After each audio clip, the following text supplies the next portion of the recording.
yang diberikan tuan rumah, pengantin lelaki dan perempuan, semua jemaah. Jadi pagi ini memenuhi hajat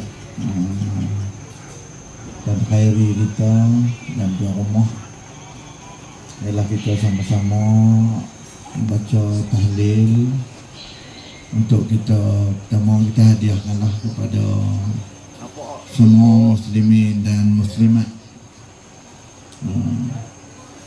dan juga kepada ibu bapa kita, kenalan kita, saudara mara.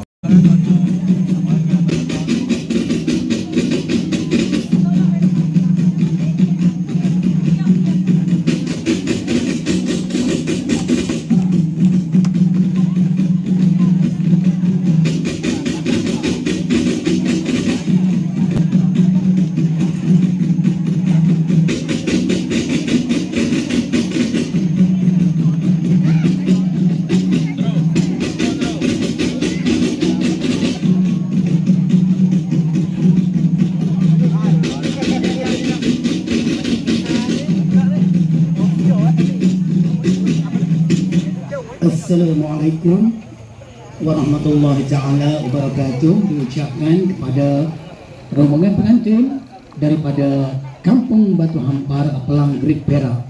Angin petang berhembus lembut, redup mentari di Tanjung Lokan. Tuan-puan rombongan datang, kami menyambut.